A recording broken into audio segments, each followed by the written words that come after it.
Welcome back for another deep dive. This time, we're cracking open Atomic Habits by James Clear Ooh, very to nice. explore, those tiny changes that add up to big results over time. The small stuff. Yeah. So we're going to look at, why those small changes matter, how we can actually make those changes, Hmm. and set ourselves up for success. It's really fascinating how he kind of dismantles that myth of overnight success. It's not like this Yeah. one magical moment, but it's really just the compounding effect of all these small efforts. Right. And he uses this great analogy of an ice cube Yes, that just refuses to melt until it hits a specific temperature. it's so true. Right. And it's not like it magically transforms at some point. Yeah. It's just the culmination of, all those little degrees adding up. Exactly. And that's kind of the point he makes with what he calls the plateau of latent potential. Yeah, I love that phrase. It's where, you're putting in the work, but it's kind of invisible. You don't see the results right away. You don't see it. Like you're working. Maybe you're frustrated that nothing's happening, but then suddenly you break through and everyone's like, oh, wow, look at them. They're an overnight success.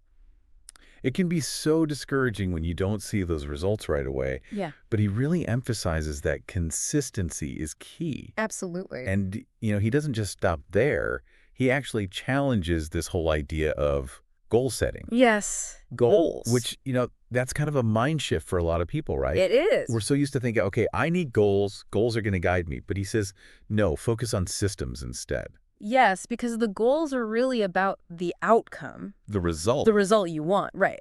But systems are about the process Right. that gets you there. Okay, so it's not enough to just say, okay, I want to lose 10 pounds. Exactly. I need to build a system that's actually going to help me achieve that. Yes. And he makes a really interesting point about goals, too, that achieving a goal is often a momentary change. Right. It's fleeting. It is fleeting. So, like, you hit that goal. You check it off the list. Yeah. And then what? What happens next? So you go back to your old ways. Exactly. So it's really about the systems, the habits that you build along the way that create that lasting change. And he really drives that point home with that statement. Winners and losers often have the same goals. Hmm. It's the systems that they implement that really set them apart. Absolutely. So it's less about those specific outcomes, more about cultivating the right process, the right habits. Yes. And to really understand that, he breaks down how habits actually work. And it's a fascinating four-step loop. Cue, craving, response, and reward. Okay, break that down for us. What are those 4 steps? So it starts with a cue. It's like a piece of information that predicts a reward. Okay. So like anything, your phone lights up, you see a notification, you smell fresh baked cookies. Oh, cookies. That's a good one. Right. And that cue then triggers a craving. The desire for the reward. Exactly. You want to check that message or you want to eat those delicious cookies. And then the response. the response is that thought or action Right. you take to satisfy that craving. So picking up the phone. Grabbing the cookie. Yeah.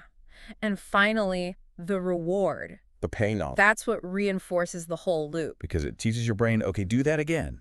Exactly. And it could be like that feeling of being connected. Or the taste of the cookie. Yeah, the sugar rush. So we become aware of this loop. Then what? Yeah. What do we do with that information? That's where the idea of the habits scorecard comes in. Okay. And it's a simple exercise, but it's so powerful in bringing those unconscious actions into conscious awareness. So it's basically making a list of all our daily habits. Yes, label them positive, negative, or neutral. So getting out of bed, brushing our teeth, Drinking coffee, all of that. and then you go through and analyze them in terms of that 4-step loop. Yeah. What are those cues? What are the cravings they satisfy? What are those rewards? It's really about understanding the underlying mechanisms. So we know what makes us tick. Yes.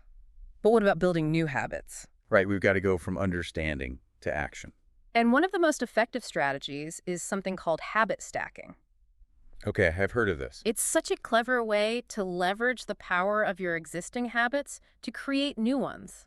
So you take something you already do regularly, and then you stack a new habit on top of it. Exactly. So you might say, after I pour my morning coffee, I will meditate for 1 minute. I love that. I love that idea. And the beauty is you can build on that too. Keep stacking. As that new habit becomes automatic, you can stack another habit on top of it. And suddenly you have this chain reaction of positive behavior. You're building momentum. Yes. But remember, we don't exist in a vacuum. Right. Our environment plays a huge role in shaping our habits too. Yeah, we can't ignore that. Clear emphasizes that we're architects of our environment. I love that analogy. We're more likely to notice cues that stand out. So if you want to eat healthier, make sure you can see those healthy snacks. Put them front and center. Make it obvious, like I've been leaving my workout clothes out. I do that too. It really makes a difference. It does. You're basically designing your surroundings to make good habits easier and bad habits harder. And speaking of making things easier, Clear introduces this brilliant strategy for getting started with new habits.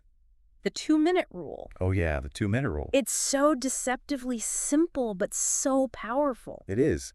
And it's all about making those initial steps so easy that you can't say no. Exactly. When you start a new habit, it should take less than 2 minutes. Less than 2 minutes. So read before bed becomes read 1 page. Okay. Do 30 minutes of yoga becomes take out my yoga mat. You're removing those mental barriers. You're just getting started. Starting is the hardest part. It is. And it's about building that momentum, creating that positive feedback loop that makes you want to keep going. It's a snowball effect. Exactly. So we've talked about the power of small changes, the importance of systems, the science behind habits, how to build new ones. But what about breaking those bad habits? Yeah, that's a whole other chapter. That's where things get tricky. We'll dive into that in part 2 of our exploration of atomic habits. So breaking bad habits, that's where things get really interesting. Yeah, because it's not as simple as just saying, I'm not going to do that anymore. No, it's definitely not just about willpower. It's like our brains are wired in a certain way. Right, and those bad habits, they have their hooks in us. They do. So how do we actually break free? Well, we talked about making good habits attractive and satisfying. Right, making them enjoyable. Well, the flip side of that is making those bad habits unattractive and unsatisfying. Well, make them less appealing. Exactly. So one way to do that is to actually add a little bit of pain. Pain. Yeah, like a little bit of immediate pain to those bad habits. Okay. He calls it a habit contract. A contract. Yeah, like a written agreement, with yourself. So you're holding yourself accountable. Exactly. And it outlines like specific consequences for slipping up. So like what kind of consequences are we talking about here? Well, he shares this funny anecdote about this entrepreneur who was trying to lose weight. Okay. And so he had these daily goals, right? For diet and exercise. Yeah, and if he missed his nutrition targets, he had to pay his trainer Oh, wow. a lot of money. So that's a financial hit. And if he didn't weigh himself, he had to pay even more to his wife. Ouch. That's a double whammy. Yeah. And, get this, if he skipped his sprints, he had to wear an Alabama hat Oh, no. for a whole quarter. That's brutal, especially if you're an Auburn fan, which he was. He was. So, it's kind of funny, but it's also really clever. He knew what would motivate him. He knew his weaknesses. Right. And even if we don't go to that extreme, having that accountability, even just telling a friend, Yeah, just telling. hey, I'm trying to do this. Keep me on track. It makes a huge difference. It does. Because someone's watching. And you don't want to let them down. Or yourself. Exactly. But then, what about those days when you're just not feeling it? We all have those days. We do. And that's when, we have to remember that our habits shape who we are. Right. It's not just about the actions. It's about our identity. Exactly. Yeah. And each action you take is like a vote. A vote for the type of person you want to be. Yeah. So even if it's just a tiny step, A small win. it's still a vote in the right direction. So even on those days when I don't want to do anything, if I can just write one sentence. You're trying to be a writer? Yeah, that's still a step toward that identity. It is. And the more consistent you are, the stronger that identity becomes. But sometimes it's not just about the actions, it's about our mindset too. Right. Absolutely. Like the way we talk to ourselves. That inner critic. Yeah. So Clear suggests this really simple shift in language. Okay. Instead of saying, I have to, say, I get to. I like that. So instead of I have to go to the gym, it's I get to go to the gym. It's subtle, but it changes things. It really does. It's like moving from obligation to opportunity. Instead of, oh, this is a chore. Yeah, it's like, I'm fortunate to be able to do this. It's focusing on the positive. And that can really boost your motivation. But, a lot of times the struggle isn't just staying motivated, it's knowing where to even begin. Yeah, it's easy to get overwhelmed with all the possibilities. Like, okay, I want to improve, but what do I focus on? Right. And Clear, he makes a really good point about aligning your habits with your natural abilities. Your strengths. Yeah. It's about playing to your strength. Find that thing you're good at. And he uses the example of the Polgar sisters. The chess players. Yes. They were raised to be chess prodigies. That's fascinating. It just goes to show the power of finding that field where you have a natural advantage. So instead of trying to be good at everything. Focus on what comes naturally. Right. and build habits around that. It's about finding those habits that feel less like chores and more like, an expression of who you are. That makes sense, but even when we find those habits that we enjoy, we all hit those roadblocks. We do, those moments of doubt. When motivation dips, progress stalls. And that's when we need to remember the idea of continuous improvement. Keep moving forward. It's not about being perfect. It's about getting 1% better each day. Yeah, that makes sense because, we can get so focused on those big goals that we forget about the little things that actually get us there. It's about shifting our focus, from perfection to progress. Yeah.